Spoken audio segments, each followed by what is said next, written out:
This is 10 Steps to Building College Reading Skills, Chapter 6. This is the first chapter that's going to talk about relationship words. In this chapter, we're going to talk about relationships with time and addition. So, authors use two common methods to show connections or relationships between ideas.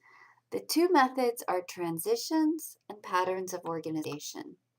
So transitions show relationships between ideas in the sentence. They're a specific word or group of words that show how sentences are together. Patterns of organization show relationships between supporting details in the paragraphs and other long pieces of writing. All right, there's two common types that we're going to talk about in this chapter: relationships that involve addition and relationships that involve time. So the first type, let's look at the sentence. Which item below is easier to read and understand? Paperback books cost less than hardbacks. They are easier to carry. Or paperback books cost less than hardbacks. Also, they are easier to carry. Well, the second one makes more sense because it's connecting those two sentences together. You're seeing that paperback books are cheaper and also they're easier to carry. So we're talking about advantages. There's two separate ones.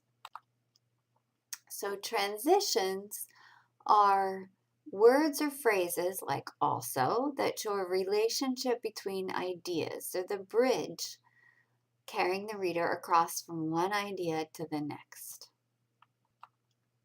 Okay, let's talk about words that show addition. Now, before we get on to this later on, I'm just going to give you a heads up.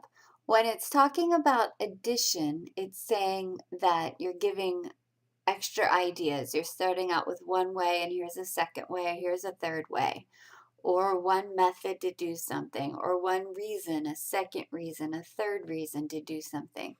In this particular type, there's no order that you have to go in. You're just throwing out ideas like 3 ways to learn English, 3 reasons to learn English. So it's not in any particular order. It's just here you go. We're giving you one. Here's another one. Here's a third one. So with that in mind, let's think about this. Which item below is easier to read and understand?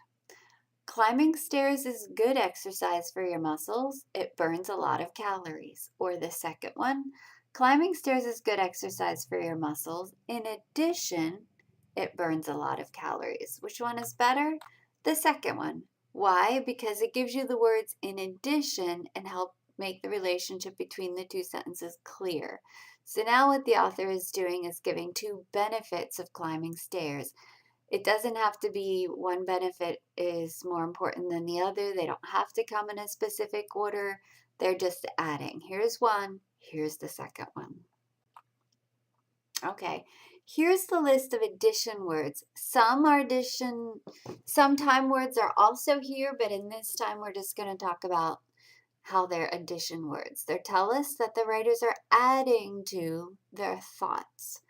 So like we've seen before, one, first of all, for one thing, to begin with, another, second, also, in addition, next, moreover, furthermore, last of all, final, finally.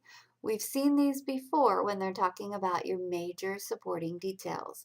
That's what they're doing. It also, for some of these, could be minor details as well. But these are all addition words. You're just adding different thoughts one way, your second way, your final way to get to one main idea. All right, so we're going to give you examples. Notice that the addition words add to what's already been said. One reason people have dogs is for companionship. Another reason is for protection. There's no specific order to those. Those are just two different reasons. The another adds to it.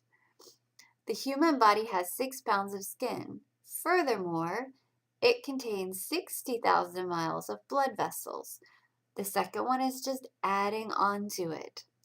Now, let's look at grammar of this. When you have another, another is an adjective, so another is before the noun. Another reason is the noun. With furthermore, it always starts in the beginning of a sentence.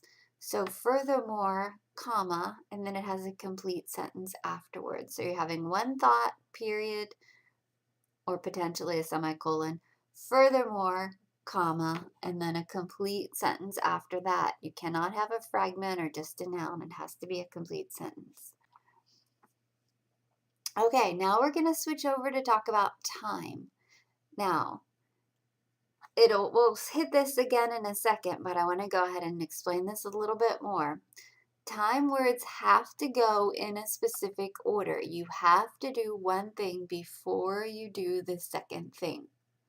Okay? It cannot be just any order whatsoever. It has to be specific order.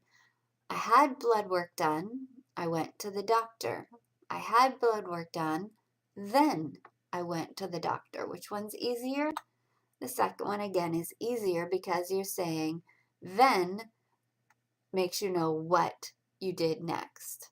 After you had your blood work done, second, then you went to the doctor.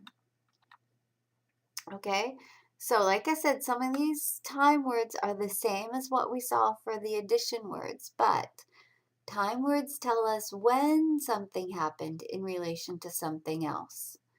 Here are some common words: before, previously, first, second, third, next, soon, often, as, when, while, during, until, now, then, later, after, eventually, finally, last.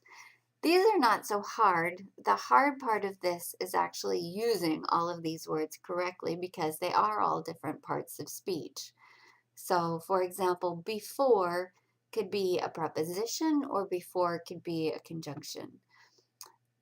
So before I went to bed, comma, I took a shower. Or before going to bed, comma, I took a shower. Or I took a shower before bed. There's lots of different ways to use the word before. Just to point out a few others, while means at the same time. And it's often used with progressive verbs, although not always. So while I was doing my homework, comma, I was listening to music. You're doing them both simultaneously at the same time. Now the next, another one that I'm going to point out is during. Students often get confused with this one. During is a preposition. So after during, you need a noun. During the movie, during lunch, during the class, during the vacation. So let me use it in a sentence. During lunch, comma, I finished my homework, or I finished my homework during lunch. Let's go to then. Then starts the sentence. So I did my homework, period. Then I went to class, period. Okay? When could be at the same time. When I was in high school, comma, I met my best friend, period. All right? So the tricky part about this is that they're all used slightly different because they're all different parts of speech. So in the examples below, notice how the time words show us when something takes place. After our kids take their morning showers, there's usually no hot water left. So what happens first in that sentence? First, they take their showers. What happens second? There's no hot water. It used to take me 35 minutes to get to school. Now, because of the transport strike, that time has nearly doubled. What happened in the beginning? 35 minutes to get to school. What happened second? Transport strike, now doubled. Okay? So, I've already started to talk about this, but let's talk about it more in depth. Patterns of organization show the relationships between supporting details in paragraphs, essays, and chapters. There's the two that we've been talking about. The list of items pattern, which are the addition words that are used in this pattern of organization, and the time order pattern. Time words are often used in this pattern of organization. So the list of items, you have any list, and then you have item 1, item 2, item 3, no particular order. So it says the list of items is a series of reasons. The first reason, the second reason, the third reason. Examples, one example, the next example, the final example, or any other type of point that support an idea. No particular order of, it doesn't need to be in any particular order, nothing happened first, second, or third. So they have no time order, but they're listed in whatever order the author wants to list them in. Let's give you an example. In the paragraph below, notice that each of the supporting details is introduced by an addition transition. These are mostly what we've been studying in the book so far. We haven't had a lot of time paragraphs in the book. Walking can be a rewarding experience. For one thing, walking lets you see firsthand what's going on in your neighborhood. Also, when you're on foot, you're more likely to meet neighbors and make a few friends. Finally, a brisk walk is an excellent and inexpensive form of exercise. So for this, we've got 3 main points. We've got 3 parts to the list, 3 addition words. For one thing, also, and finally. They're also your 3 major supporting details, describing the main idea, which is walking can be a rewarding experience. Okay, so we just talked about this, but let me say them again. When authors arrange their information as a list of items, they often use addition words to introduce the supporting details. 1, first of all. Let me just say something about this. If you have first of all, it's at the beginning of a sentence.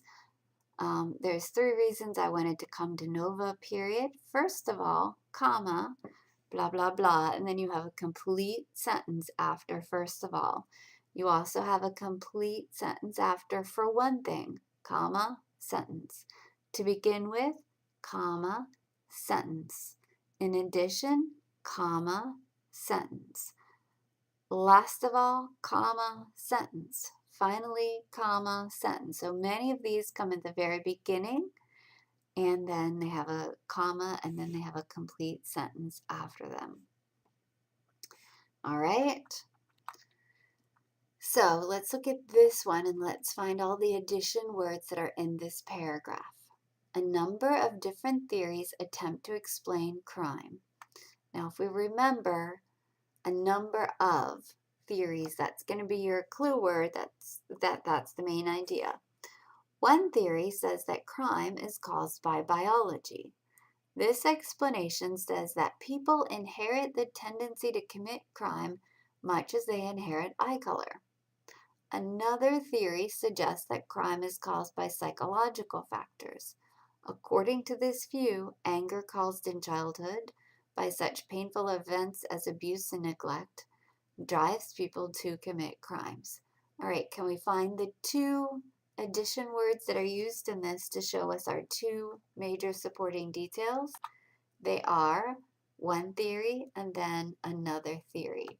So crime is caused by biology and crime is caused by psychological factors. Those are our 2 major supporting details. All right, the second one is time order pattern.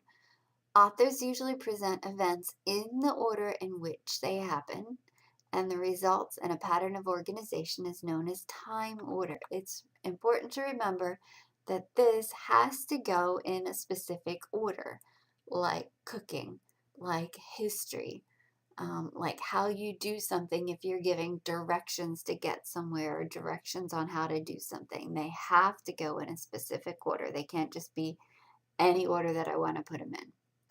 So let's look at this particular paragraph. It's broken up. They're not in order, and we want to figure out what order it's supposed to go in. After the dish had been brought to Germany, a German cook decided to broil the meat, calling it Hamburg steak. Finally, German immigrants took the dish to the United States, where it became known as the hamburger. For centuries, a dish made of raw ground beef was eaten by the Tartars, a group living in Central Asia, and then a merchant from Germany discovered the Tartars' recipe for ground beef and took it to his hometown, Hamburg. What order is this going to go in? Well, right off the bat, I see some clues. Finally, I'm going to assume that that's going to be the last one. After is definitely not going to be first, and then is definitely not going to be first. So I'm going to say that C is going to be first and B is going to be last. And then I'm going to look to see where D and A follow on that. And here's how we go. For centuries, a dish made from raw ground beef was eaten by the Tartars, a group living in Central Asia. Then, a merchant from Germany discovered the Tartars' recipe for ground beef and took it to his hometown, Hamburg. After the dish had been brought to Germany, a German cook decided to broil the meat, calling it Hamburg steak. Finally, German immigrants took the dish to the United States, where it became known as hamburger. Now notice that each supporting detail is introduced by a time word. Then, after, and finally all has a time word to show where all my supporting details are. Okay, these are the time words that are used in time order. Before, previously, first, second, third, next, soon, often, as, when, while, during, until, now, then, later, after, eventually, finally, and last. Let me just go back to until. Until can be a preposition or until can be a conjunction. So I could say, I'm going to work until lunch. So in that case, it's a preposition. I'm going to work until I have to go to class. That's a conjunction, and you have a subject and a verb after that. So that can be used both ways.